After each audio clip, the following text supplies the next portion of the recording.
Ready to go. Okay. Well, good morning and welcome to the February Mayor and City Manager Press Conference. We have a number of things we'd like to touch on this morning. I personally would like to first start out on a couple of things that have happened here recently. And we've seen communications, we've seen news stories on it. And that is the vandalism that was done at the, or nearby the Temple Beth Shalom Synagogue. There have been a number of people who have commented on it, and I think it's important for us to not forget that incident so that it's a one-time news story and then goes away. I said because I think it speaks to an issue that we all have been trying to do something about, and that is improve relationships and community awareness and togetherness in this city of Topeka. It's unfortunate that some people see the need to try and make themselves feel better by doing things about other people or saying things about other people. This is a long-standing community, the Jewish community in Topeka, one that has been very, very, I think, influential in helping with the diversity in our community. And I thank them for being here. I appreciate all the work that they do. It's important for us to remember that when we see acts like this, that it's not representative of us as a community. And if we know who's doing this, stop them. Tell them that you don't appreciate it, and it doesn't help our community in any way, shape, or form.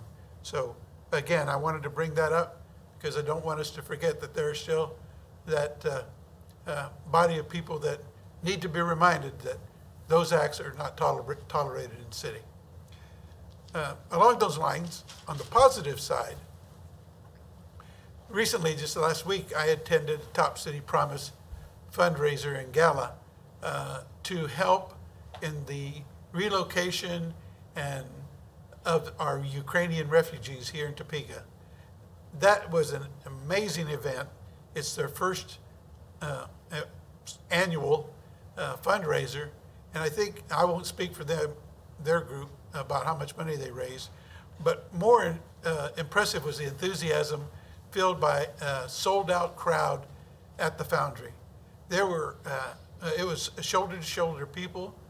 The presentations that were given by some of the refugees about what they have experienced in their country and what they have experienced and how they feel about Topeka as a community and how they feel this is the place for them.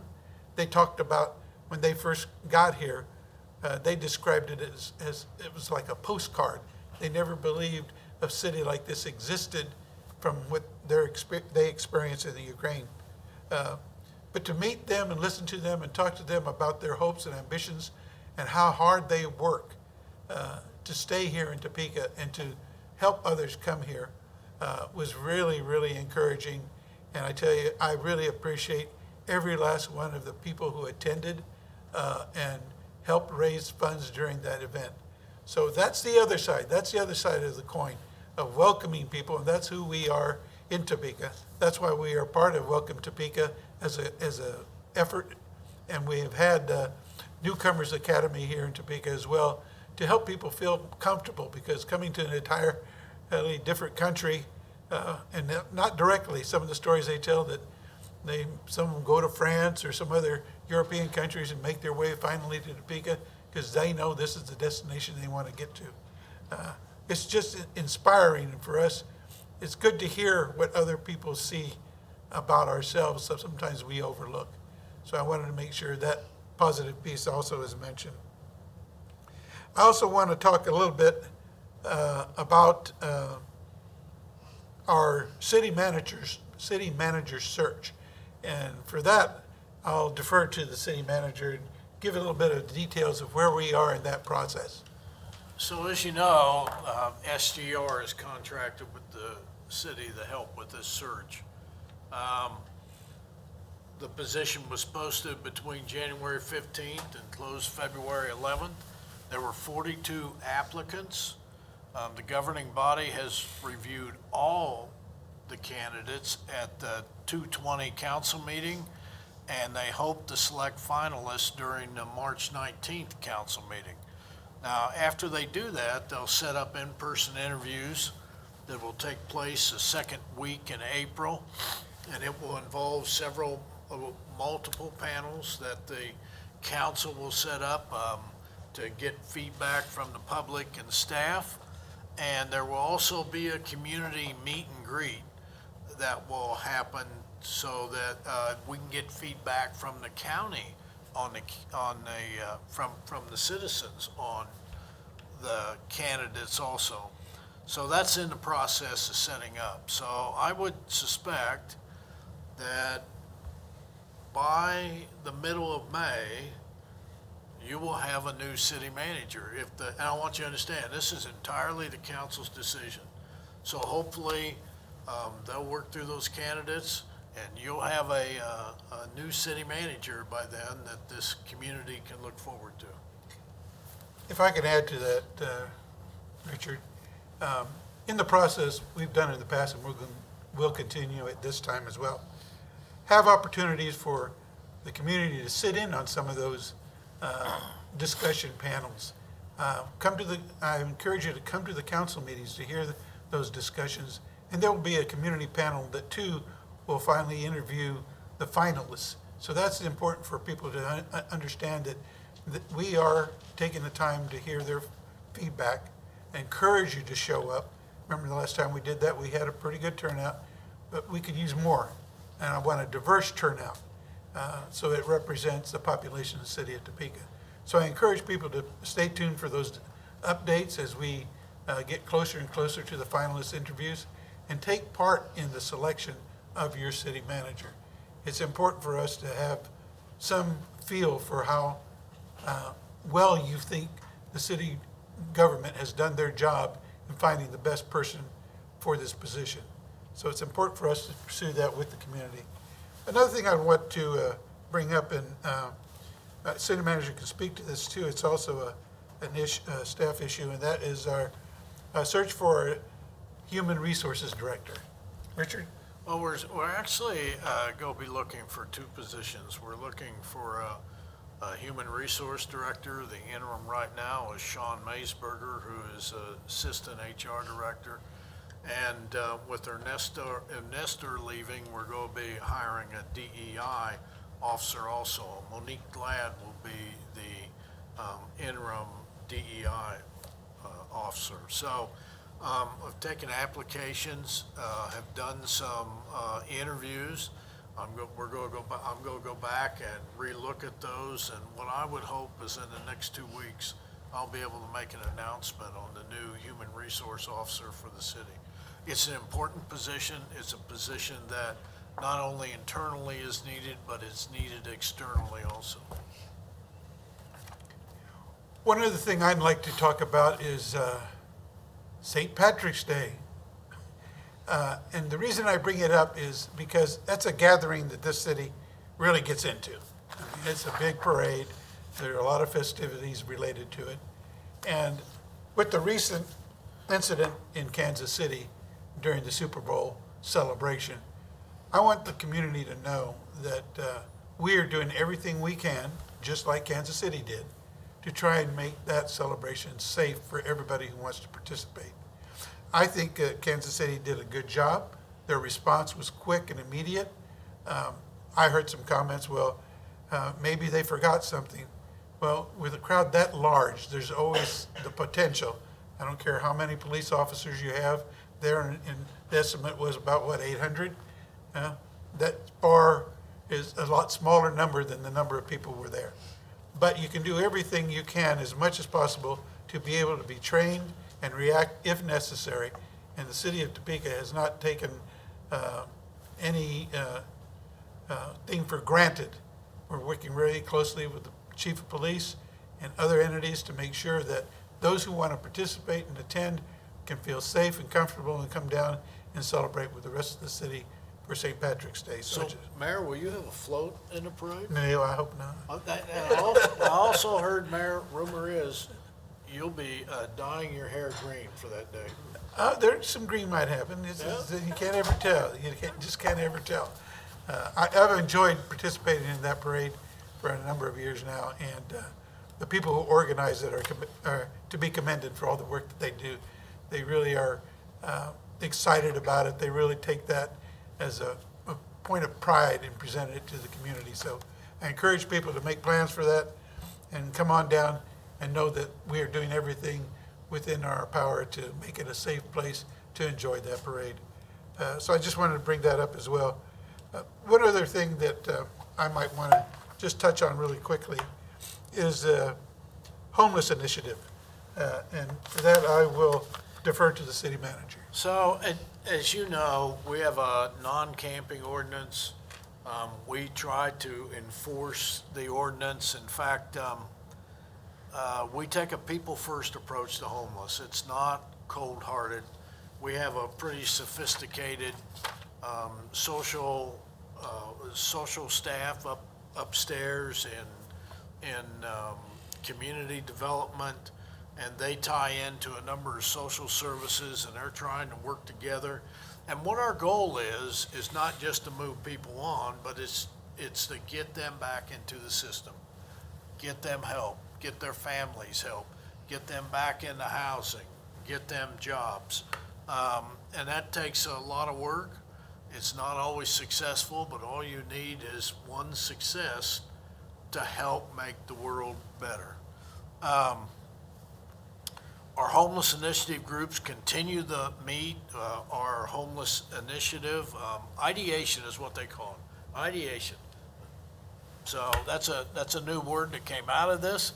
And we include housing services, police and property maintenance, and they actually are doing abatement of the encampments that do not comply with the Topeka Municipal Code.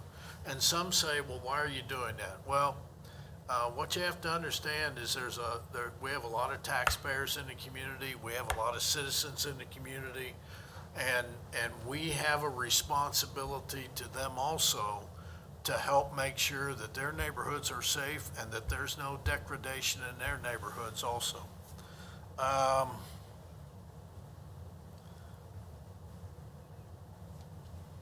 I think that's all I want to say about homelessness. Okay.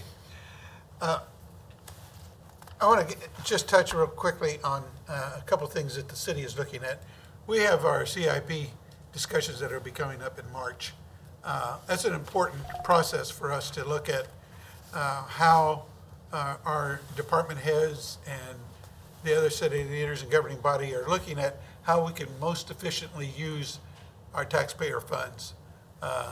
Obviously, probably we'll get a large cheer for fix the potholes. That's always something we're going to be doing. But how we do it and how much we can get done in the short amount of time, if you stop and think about it, this is the weather to get started on it. Because we've been hampered by the weather and by the availability of materials, because some of those asphalt plants don't even kick in until the weather finally gets good enough for them to produce the product that we need. But during that time that we instituted that emergency call to try and get as many potholes filled as we could, there's some consideration for how we look at that again.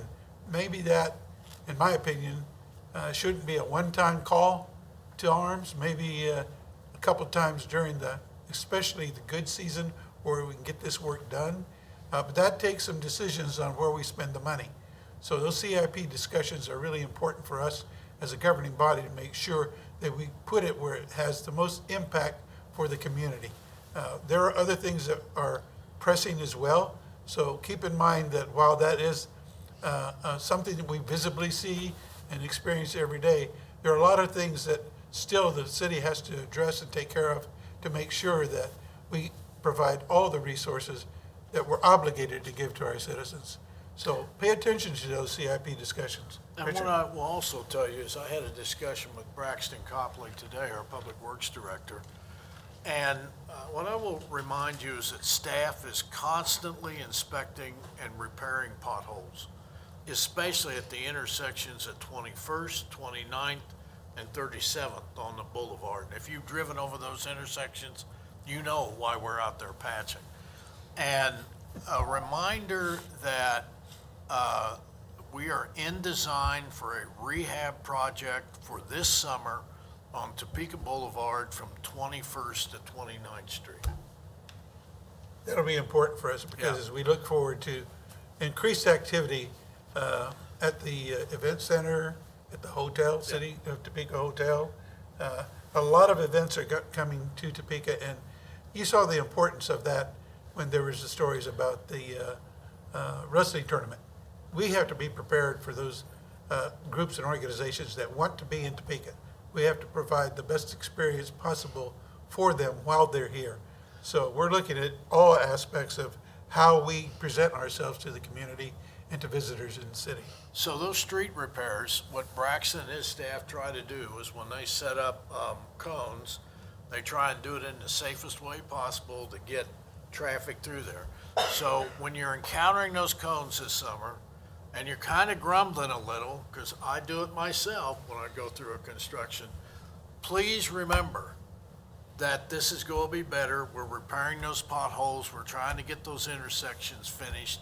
And when we get it all done, you'll wonder, you'll just think, thank you for doing that. One more thing I'd like to speak to, and maybe the city manager can add some detail to it.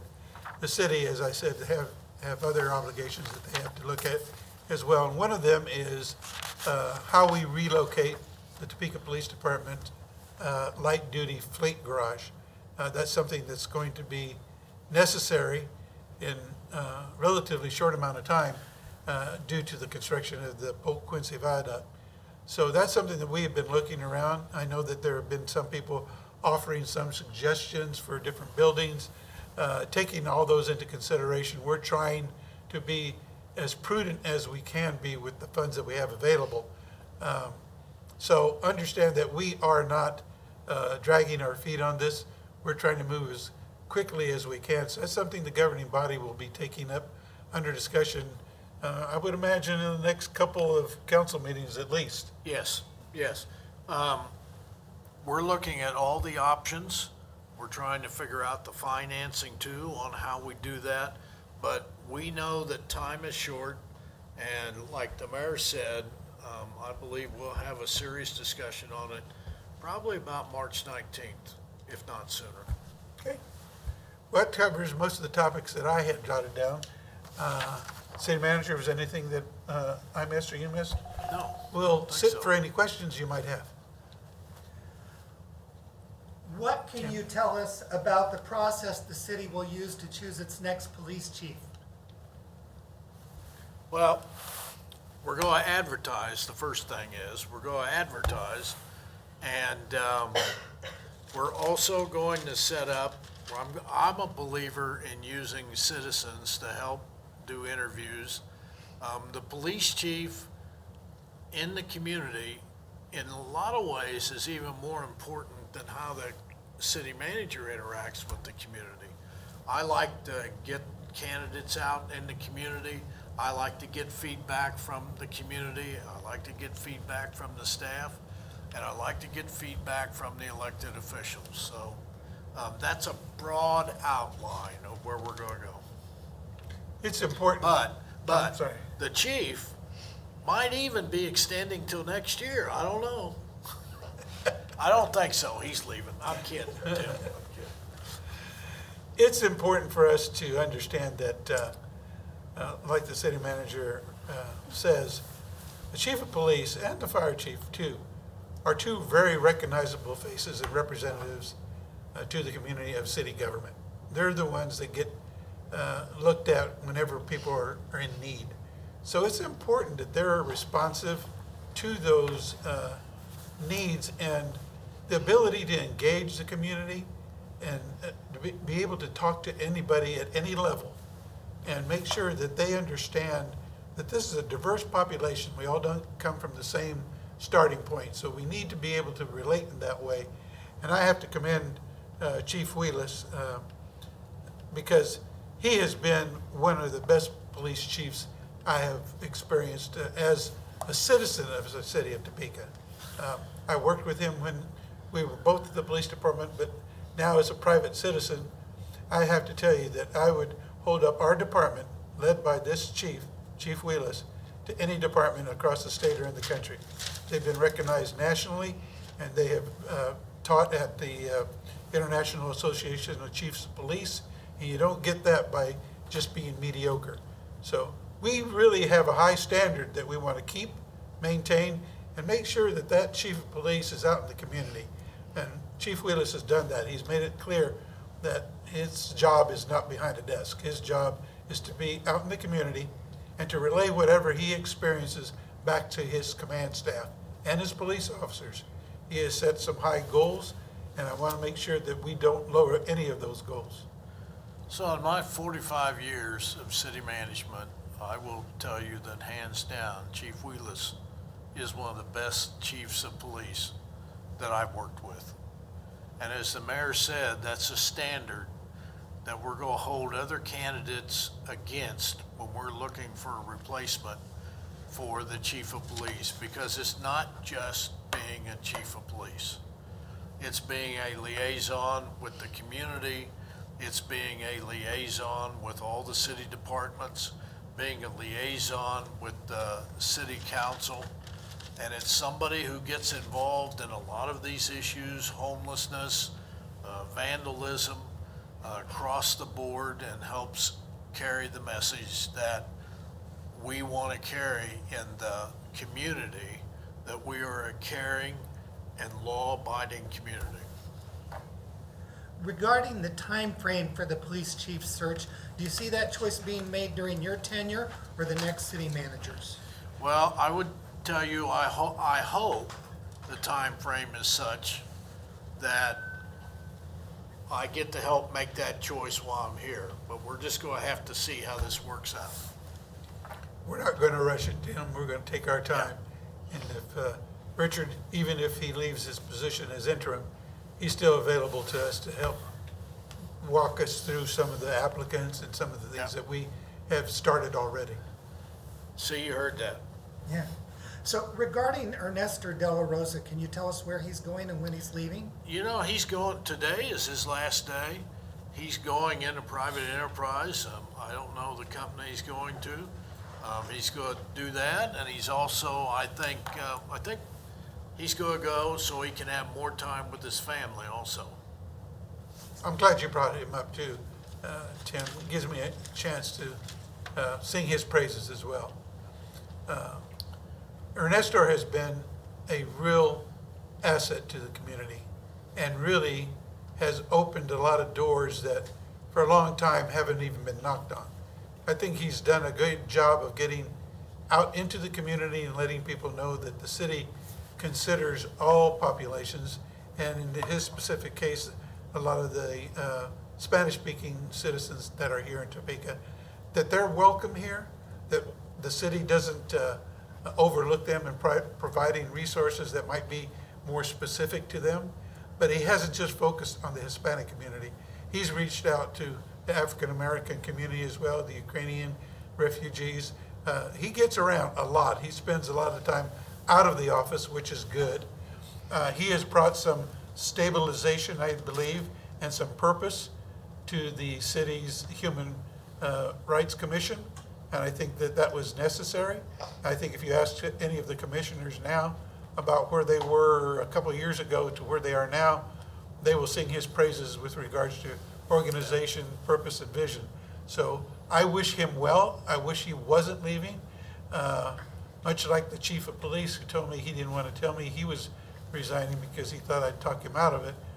I think Ernesto had the same look, that I'll just kind of spring it on the mayor so he doesn't give him a chance to try and talk me out of it. But he's welcome to come back if he ever decides to do that. He's done a magnificent job for the city of Topeka. Mayor, when it comes to the Choose Topeka program, what is your reaction to a few national outlets kind of blowing those efforts to get Spanish-speaking citizens here kind of out of proportion, saying it's kind of an effort to bring illegal immigrants to Topeka? You know, my reaction is probably the same any common sense person would have to those kinds of outlandish stories that they were putting out that were based solely in untruths, just to serve another purpose. No, they did not serve any purpose to bring people together or to serve any community. They have their own agenda, and there's nothing I can do to stop them. It's immediate. They have more time than I do. But I can just say, I will always put out the positive side of Topeka. Top City Promise and Choose Topeka have been great assets for us. I know I get calls and messages from people all over the country, out of the country, who want to know more about what we're looking for. Because what we're looking for are people who have skills and a desire to be in the United States and want to be a part of Topeka's success. That's what we're looking for. And they tied it to other things unnecessarily, but I believe the more attention we give to them, the more they feel like they've accomplished their goal. Mayor, the clearing this morning, you know, we kind of talked about while we were over there by the river, we saw the police officers down there, we saw the hugging and the actual community that was there. Can you talk about some of those humanitarian efforts that the city has made? Well, I personally can't because I wasn't down there, but I know that our officers approach this work with the unsheltered as not us against them. It's, we're here, you know, we saw an article in the paper, why don't they talk to us, why don't they ask us? That's what they're doing. They're talking to them, they're asking them, what do you need? What will it take to move you from here to a better place? Tell me what you need specifically. If you've tried it, where were the roadblocks? Identify for us those things that we need to make better or that you don't understand. And that's a big piece of it too, is knowing what is available and what resources you can access. Sometimes people just don't get. I mean, we have all kinds of media outlet, newspaper, you get on the phone, you see all this stuff, but a lot of information falls through the cracks, especially for those who are living unsheltered. And so the officers know that, they understand that. They come into that situation knowing there was a story that got you here. And now that you're here, what's your part of your next story? How do we move you forward? And so they take that approach, and that's, you have to take any approach with the homelessness with a huge, huge spoonful of humanitarianism. You just cannot just look at them as a body and as a group and discount their needs. I think that, to follow up on that, there's a whole side of this that people miss. Our police being compassionate, especially when they're faced with doing a job that might include your mother, your brother, your sister, your friends, your relatives. The homeless then have a face. And I will say that one of the things I've been very impressed with since we've been here, the police, the property maintenance, the fire department gets involved. We have other departments get involved, is they try to do this as compassionate as possible. Now, sometimes that may not be possible, but 9 times out of 10, they try to do what they can to get people to move forward, get them in the shelter, get them, try to get them employed and move them off the street. Now, here's what you have to understand. There are some people that don't want to move off the street. So then we go to where they have to comply with the camping ordinance. But it is an exhausting and an emotional